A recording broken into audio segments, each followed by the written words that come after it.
मेरा बेटा मेरे लिए इतना सोचता था, कहाँ जाएगा आप बताइए, कहाँ जाएगा वो, कहीं नहीं गया। नमस्कार, मैं हूं रोहित रोमापुरी और आप देख रहे हैं न्यूज़ टैंक्स। समुद्र में लापता हुए भारतीय कैडेट सार्थक महापात्रा के मामले में shipping company Anglo eastern ship management द्वारा परिवार को भेजे गए 2 आधिकारिक पत्रों ने कई गंभीर सवाल खड़े कर दिए हैं।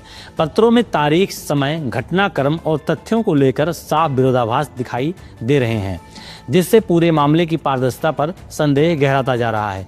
तारीख और भाषा में टकराव देखा जा सकता है। कंपनी के 3 फरवरी 2026 के पहले पत्र में कहा गया कि सार्थक को उसी दिन सुबह 6:15 पर आखिरी बार जहाज पर देखा गया।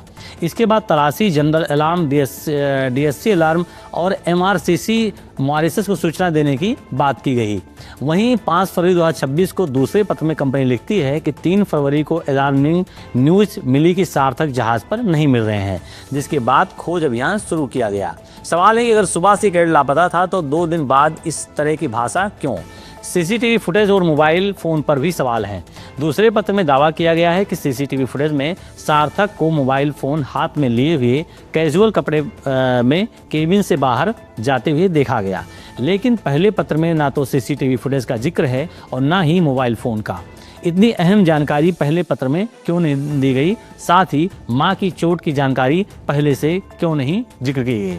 5 फरवरी को पत्र में बताया गया कि 2 फरवरी को सार्थक ने अपनी मां के गंभीर रूप से घायल होने की जानकारी दी थी और वो मानसिक तनाव में था, पर 3 फरवरी के पत्र में इस संवेदनशील तथ्य का कोई उल्लेख नहीं है। सवाल है कि अगर यह जानकारी पहले से थी तो शुरुआती पत्र में इसका जिक्र क्यों नहीं किया गया? वहीं सर्च ऑपरेशन की अवधि में भी संदेह दिख रहा है। दूसरे पत्र में खोज अभियान को 55 घंटे से अधिक समय से जारी बताया गया है, जबकि तारीखों के हिसाब से यह अवधि इससे अधिक होनी चाहिए थी। सवाल ये है कि वास्तव में खोज कब शुरू हुई?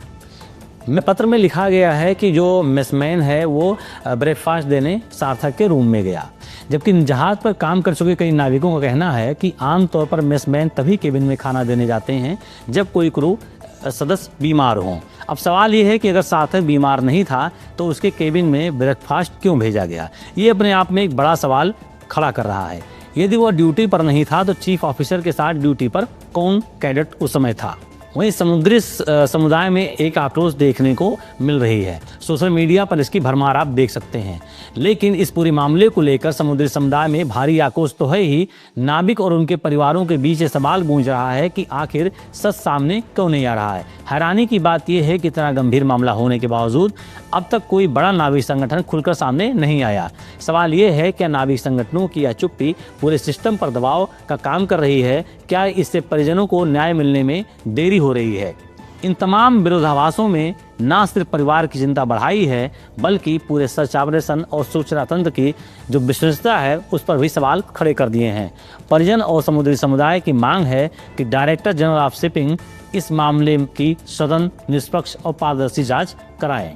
जब तक इन सवालों के साफ और दस्तावेजी जवाब सामने नहीं आते हैं, सार्थक महापात्रा का मामला एक हादसा नहीं बल्कि सिस्टम की जवाबदेही की बड़ी परीक्षा बना हुआ है। ऐसा कई बार देखा गया है कि जब कोई घटना होती है तो बहुत कम ऐसे हुआ है कि कोई नाविक संगठन इस मामले में अपनी प्रतिक्रिया दे, अन्यथा ये लोग चुप रहते हैं। हाँ, ये बात ज़रूर है कि जो भी सीफेयरर्स हैं उनसे ये फीस ज़रूर लेते हैं। उनका एक मंथली उनको जो फीस जानी चाहिए वो जाता रहता है, लेकिन जब ये संकट में होते हैं तभी नाविक संगठन चुप हो जाते हैं। ऐसे तमाम खबरों को देखने के लिए बने रहिए न्यूज़ टैंक के साथ।